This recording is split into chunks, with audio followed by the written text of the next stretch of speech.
Apa nih? Astagfirullah. Astagfirullahaladzim. Dan gue tidak kejadian gedor. Astagfirullahaladzim. Kamu ini berdosa banget.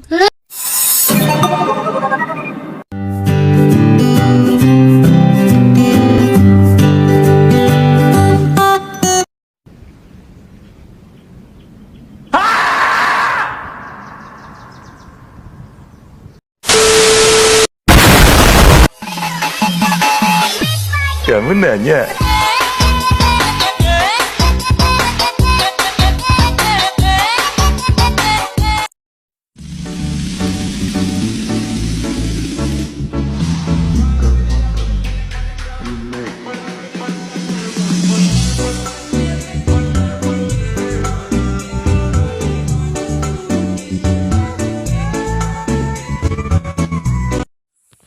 Cara membuat gula cair dari singkong dengan memanfaatkan bakteri Bacillus licheniformis. Nama saya Irma Delia.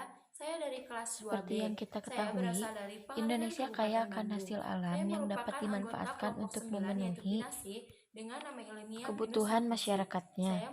Salah satunya, tebu yang digunakan sebagai bahan pembuatan gula.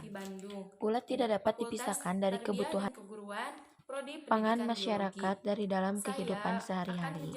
Gula dijadikan menjadi salah satu sumber kalori, sebagai pemberi rasa manis, memperbaiki tekstur makanan dan minuman menjadi lebih kental atau berwarna lebih pekat, dan juga memberi aroma lebih lezat. Berdasarkan angka kecukupan gizi Indonesia, kebutuhan energi orang dewasa adalah sekitar 2.300 kalori per hari. Setiap satu gula mengandung energi 4 kalori. American Heart Foundation menyarankan sebaliknya pada perempuan tidak mengonsumsi gula lebih dari 100 kalori per hari, dan pada laki-laki tidak lebih dari 150 kalori per hari. Artinya, untuk perempuan tidak boleh lebih dari 25 gram per hari, dan untuk laki-laki tidak boleh lebih dari 37,5 gram per hari. Gula memiliki dampak buruk bagi kesehatan apabila kadarnya dalam darah terlalu berlebihan, karena dapat memicu penyakit diabetes. Biasanya orang yang terkena diabetes mengalami peningkatan rasa haus, lapar, cepat lelah, mudah sakit yang berkepanjangan, sering buang air kecil, dan luka yang sulit disembuhkan. Salah satu potensi yang bisa dijadikan bahan dalam pembuatan gula adalah kulit singkong. Farouk Ar-Rahman yang menginovasikan kulit singkong menjadi gula cair yang dinamai gucakusi atau gula cair kulit singkong. Sebagai alternatif gula tebu yang dikomersilkan, kemudian didiamkan selama kurang lebih 3 hari. Di sini saya akan menjelaskan sedikit tentang bagaimana cara buat gula. Gula pasir dibuat dari bahan tebu yang kemudian diproses sehingga menghasilkan gula berbentuk kristal dengan warna putih mirip pasir. Yang pertama yang harus kalian lakukan adalah lakukan penyadapan air nira dari bahan tebu atau aren. Lakukan penyaringan air nira supaya menghasilkan air nira yang bersih. Terus yang kedua, apabila sudah mengental, maka angkat dan dinginkan. Selanjutnya, di sini saya akan memberikan sedikit keterangan tentang gula singkong itu seperti apa. Gula singkong berbentuk cair dan memiliki tingkat kemanisan 2,5 kali lebih manis dibandingkan gula tebu. Gula ini memiliki lebih banyak keunggulan dibandingkan gula tebu. Salah satunya adalah lebih sehat karena tidak mengandung gluten, juga rendah karbohidrat. Sebagaimana kita ketahui bahwa mikroorganisme dapat menghasilkan enzim yang bisa dimanfaatkan dalam bidang industri. Penggunaan mikroorganisme dalam suatu industri dianggap dapat meminimalisir biaya.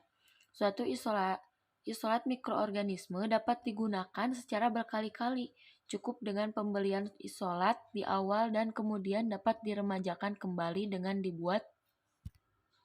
Sebagaimana kita ketahui bahwa mikroorganisme dapat menghasilkan enzim yang bisa dimanfaatkan dalam bidang industri. Penggunaan mikroorganisme dalam suatu industri dianggap dapat meminimalisir biaya. Suatu isolat mikroorganisme dapat digunakan secara berkali-kali. Cukup dengan pembelian isolat di awal dan kemudian dapat diremajakan kembali dengan dibuat biakan dalam jumlah banyak, sehingga menjadi persediaan dan dapat digunakan secara terus-menerus. Namun, harus diperhatikan penyimpanannya agar tetap steril dan tidak terkontaminasi oleh mikroorganisme lainnya.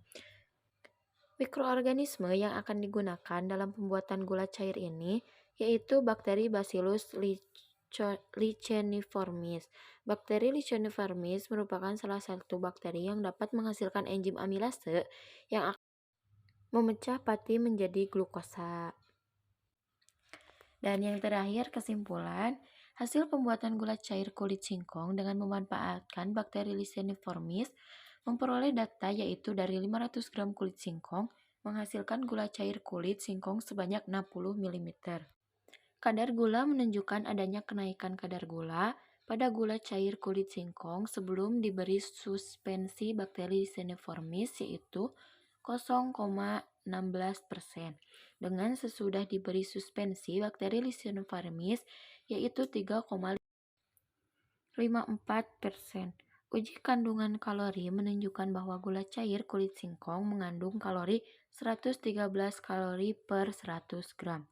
Di samping itu, uji biokimia tidak menunjukkan reaksi positif pada uji Selivanov dan menunjukkan reaksi positif pada uji coba Benedict dengan menunjukkan perubahan warna menjadi hijau Tosca dengan konsentrasi gula reduksi 0,5%.